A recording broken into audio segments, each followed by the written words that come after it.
Hey guys! Okay, so once again I've gotten off my arse thanks to watching loads of FrightTube stuff, and this time I'm going to be reviewing the Creepshow Trilogy, even though apparently there's going to be a fourth one. I don't know if that's going to happen. I'm well aware of how white I am. I can't really do anything about it, sorry. Yeah, I've seen a lot of Creepshow reviews here and there, but a lot of them don't tend to do the whole trilogy. They focus on one or two, which is great because obviously they're the best ones. The third one is shit, but we're still going to talk about it. I'm going to try and keep this short as well because I do ramble a shitload and it annoys me, so it must annoy you too. But yeah, let's start with number one, Creepshow Special Edition. I got this for £4. I was so happy. Yeah, this came out in 1982, and of course it's based on like Stephen King's own stories, and he actually stars in this one, doesn't star in any other ones. It's got 5 tales. We have, if I can remember off the top of my head, they are Father's Day is the first story, The Lonesome Death of Geordie Verrill, then we have, I can't remember, let me look at my book. Oh yeah, Something to Tide You Over, I should have remembered that, it's like the most famous one. And we have The Crate, which is my personal favourite, and then we have They're Creeping Up on You. So basically it was 5 tales, nice little anthology, my favourite genre of all time. I'm well aware that Clive Craven and the FrightTube people, Tattooed Doorman, Tim Gibson, they're all doing Anthology August, which is awesome because it is my favourite genre of all time, and I'm not trying to jump on your bandwagon, guys. I just really wanted to do the whole trilogy, so yeah. Okay, so basically this came in 82, and Tom Savini made a bit of a cameo in this as well, which I thought was great, and obviously he chiefly worked on all the animatronics and whatnot, and of course the opening sequence is all animated. Little side fact for you people that love this: the part where the kid's reading the comic book and it's all animated, they were going to do that with the puppet, which is what they do right up until he flies away, but apparently it was too expensive and it was too difficult to make the puppet fly, so they had to cut to a cartoon opening. There you go. Yeah, so Father's Day is the first tale. I think they're all really good. I mean, I think most people pick a favourite out of the 5. Father's Day is basically about a wealthy family. The patriarch has died 7 years previous, and they all get together on the anniversary on Father's Day to sort of have a meal, not to celebrate but not to mourn, if you know what I mean. So the person that killed him, the family member that killed him, comes back and she sits by the grave and she ends up waking him up, and then over the course of the story he kills select members of the family. Now the ending part, there may be spoilers in this by the way from then on, the ending part is probably my favourite scene of all time in the whole 5 stories, just because obviously he walks in with a certain member's head as a cake because he just keeps screaming, I want my cake, where's my cake? And it's a person's head, and it cuts to the remaining family members all screaming, ah, and then it puts like cartoony comic book animation behind them, which I thought was really, really good for that time. Okay, so that's number 1. Number 2, The Lonesome Death of Geordie Verrill, which is what Stephen King starred in. He plays Geordie Verrill, who's this farmer. He's got his own farm, he's alone, he's a real stereotypical hick, and this alien life form lands in the form of a meteor on his farm. He touches it, he infects himself, and it sort of grows plant-like substance all over everything that he touches, including himself, until he gets to the point where he's completely covered in it and he wants to kill himself because he's just in complete misery. It's quite a sad ending, but it's really interesting watching stuff sort of grow everywhere, and everything he touches, his face and, you know, everything, TV, everything, it's all just growing. And then of course it's not a happy ending, so, you know, it's kind of freaky. The third one, which I forgot, no, it's Something to Tide You Over, which of course has Leslie Nielsen and Ted Danson in it. I think they did a great job, and Leslie Nielsen is the sort of scorned lover, or husband rather, of this woman that Ted Danson's been seeing, and he decides to bury them on his beach. And he puts a TV monitor in front of both of them so they can sort of watch each other, or at least he can watch her buried at a different end of the beach. And obviously the tide will come in and drown them both. They also did the animation of behind his head effect for when he was underwater to make it look even more intense. So obviously he was drowning. Well, that was great. I could never have done that. I don't like having water around my nose. But yeah, that's pretty intense, that little scene. And of course the plot of the story is that they come back from the dead and they haunt him for a bit.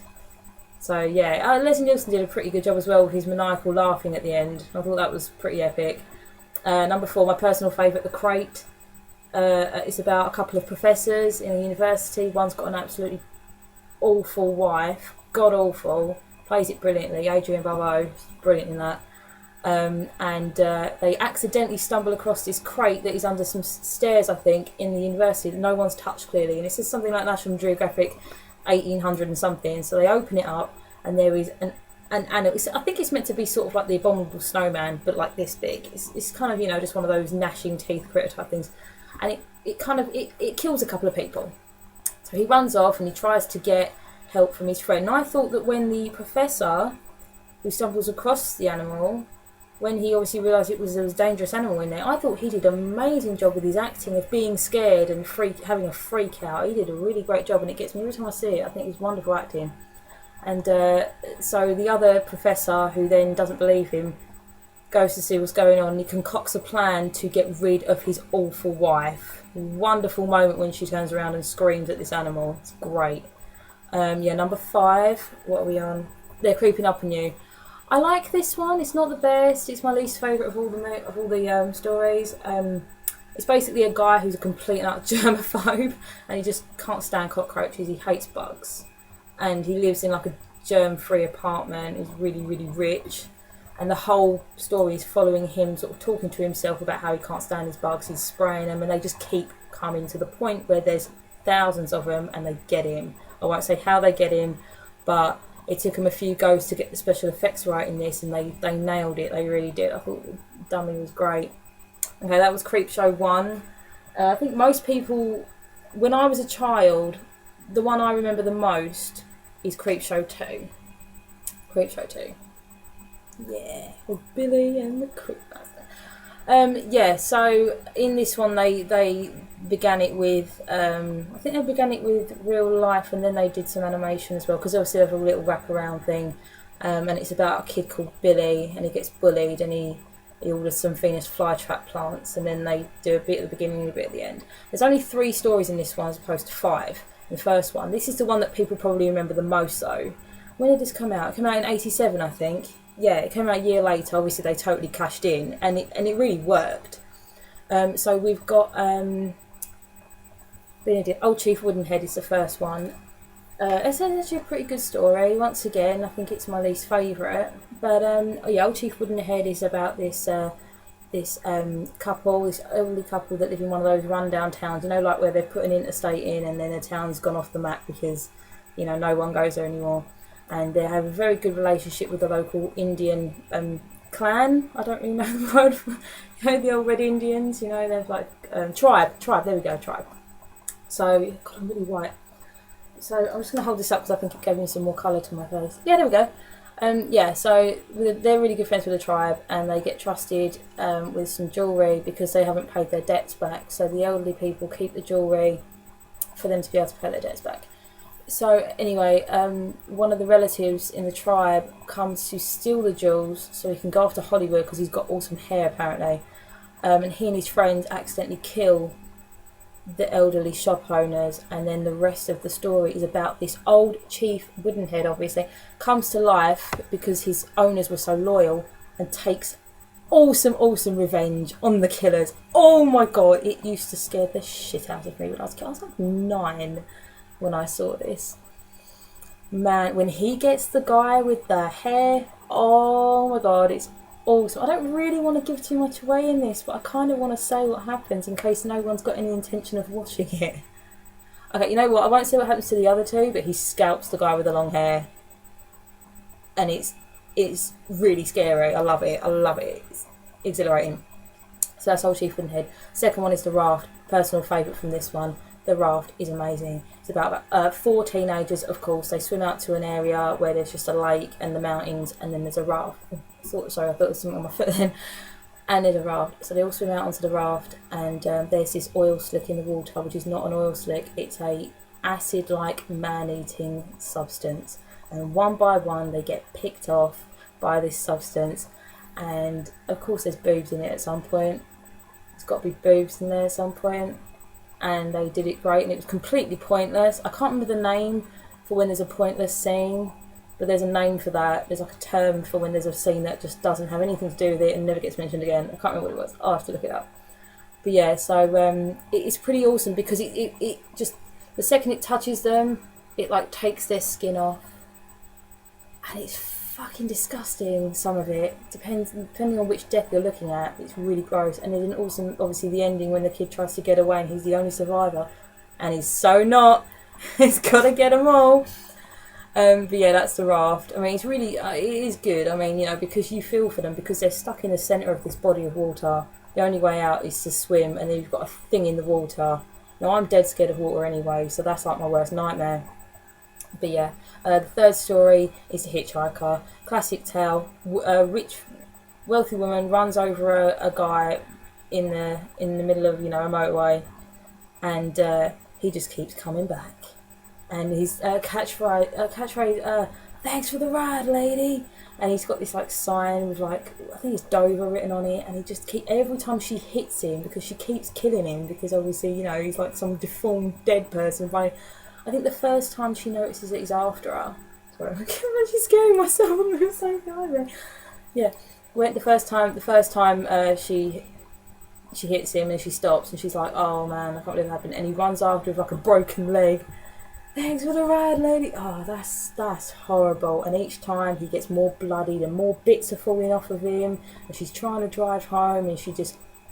It's kind of like in Jill, where he's talking to himself and he's getting more worked up and he's trying to get himself out of this situation. It's just not happening. And oh man, pretty gross. Pretty gruesome. And then of course at the end you have the conclusion of what happened to Billy and his fees as fly traps, and they eat all the bullies, and it's great. But that was number 2. Where are we at right now? 11 minutes, that's not bad. I'm doing a trilogy, so maybe if I can do this by 15 minutes, that's pretty good. This is the one I've not really seen any reviews on, or at least not in a package like this. Creepshow 3. How terrifying is that? Just gonna freak some people out with this right now. Look at that! My boyfriend was awesome, and he got me these last Christmas. I had the first one, and he got me these 2, and I was like, you couldn't understand why I wanted them. He was like, why the hell do you want that? And I was like, why wouldn't you want that? Look at it. So anyway, this was made in 2007. I mean, I don't know why they waited so long to revive it. 20 years, that's a long time. I get that you might want to do a remake, or, yeah, I guess a sequel, but it didn't need a sequel, and it's shit. I think that's part of the charm of the first 2, is that they are from the 80s. Their effects aren't CGI and whatnot, you know, they are real props, and a lot of this stuff is just... Although I've never worked out how they do that with someone's mouth, because they did it in Fright Night, and that is something that I always wanted to know how they did that with her mouth, because it just looks like it's huge, and it's a great effect, lovely effect. So anyway, I wrote them down because the back of this is a bit stupid. It's not very memorable. I've had to write these down. Yeah, so in the third one there are 1, 2, 3, 4. Oh, there are only 4 tails. 1, 2, 3, 4. No, there are 5. I don't know why I wrote down 4. Yeah, so we've got Alice. She's the one who starts. Now, basically, the wraparound of this is that they all live on the same street, and it's a different neighbour each time. Alice is some random girl who comes home. She's a bit selfish and whatnot. And her dad's got this new remote, and every time she plays with it, she keeps sending herself to a different reality. She sends herself to, I think she plays with the language button, and her family keeps changing their nationality. So they keep talking to her in Spanish, and then French, and then whatever. Then she starts changing the colour, and then she ends up in a universe where no one else is around except her. But then she gets all these boils on her, and she just ends up deformed. And I didn't quite get the ending. She turns into a rabbit. Why? What the fuck was the point of that? I don't understand it, and I don't really care. Then we've got Call Girl, which is basically about a murderous prostitute who gets her comeuppance. She goes to this guy's house. Turns out it's not even his house. He killed the real owners and he's taken their place. And then she kills guys instead of shagging them, and that's pretty much it. Except that it turns out that it's this guy. He's like a vampire or something. I'm pretty sure it's a vampire. Yeah. But yeah, basically it's a cautionary tale of don't kill the people you shag, I guess, because they might just wake back up and kill you. It's a good enough tale. We've got The Radio, which is basically about a loner guy who gets this like shitty radio off of some guy on the street. Like, we don't have those here, but I think you have those in America where they put a blanket out and they put loads of junk and stuff and then they sell them for like extortionate prices. I don't know. But yeah, he gets one of those and it turns out there's a woman on the radio who talks to him and tells him to do stuff. And she's like, you can be rich, I'm going to make you rich and powerful and successful. And he follows her advice and it all sort of happens-ish. But then it gets to the point where he has to like murder people. And she wants him to like kill people to protect them both. She's like, I love you and whatnot. So yeah, it's once again a cautionary tale of don't buy shit off the street because it might make you murder people. Yeah, it's pretty crap. They could have told the story in about 2 minutes and they dragged it over like 20 minutes. We have Haunted Dog. Now, I don't know what they were thinking when they came up with this. I understand maybe the radio one, you know, it's a haunted radio and stuff. Like, you know, that doesn't happen every day and stuff. I mean, Alice as well. It's a good concept, you know, it's a fucked up remote that actually changes your life. Okay. Haunted Dog is about some arsehole doctor, and I do mean that loosely because I could use the C word for him. He's some arsehole doctor who's got no bedside manner, and he gets a hot dog, he drops it on the floor into what I can only assume is dog crap, and then he gives it to a homeless guy because the homeless guy's hungry, and the homeless guy dies like right there, and he doesn't care. He's so selfish and whatnot that he doesn't give a shit. And then the ghost of the homeless guy starts haunting him. Pretty much it. Like, he gave the homeless guy a dog crap covered hot dog and it killed him and he haunts him. Why did they come up with that? I mean, obviously the concept they came up with first was that we need to get him haunted by someone, and then someone decided to come up with the concept that he ate a dog crap covered hot dog. This is why this went directly to video. Okay, last tale. We're almost at the end now. The Professor's Wife is basically just a tale of how there's this doctor who's constantly been doing research on like reanimating animals and stuff, I think. I can't really remember. His two protege come back to see him and they think his wife is a robot, so they murder her and they start cutting her up and going, oh yeah, look, it looks like real blood and it looks like real organs and stuff, and then they find out that it was a real person and they've just made the biggest mistake ever. That's literally the end of it. And then the wraparound at the end is sort of following each of them for about a minute after every one of these tales has happened. They all sort of knew each other, but it was really not memorable, except for the bit when like Alice turns into this really gruesome like boil covered elephant man. I remember that bit because it was so disgusting. But yeah, that's pretty much it. Apparently there's going to be a Creepshow 4. I say apparently because it was on Wikipedia, and Wikipedia is not exactly the most, you know, well, anyone could put anything on Wikipedia, let's put it that way. But yeah, we're at the end of this now. Just under 20 minutes, it's not too bad. Yeah, so that was Creepshow 1, 2, and 3. Go pick them up if you want. Wrong way. Yeah, because the first two are classics. The third one you should just get, because if you have the first two, you should have the third one. You should. You know, I'm a collector. I love it. I don't care how shit the sequels are. I must own them all. And that's the way it has to be. And I'm so happy that I have all of them. But yeah, end of review. Thank you for watching if you did watch. Bye.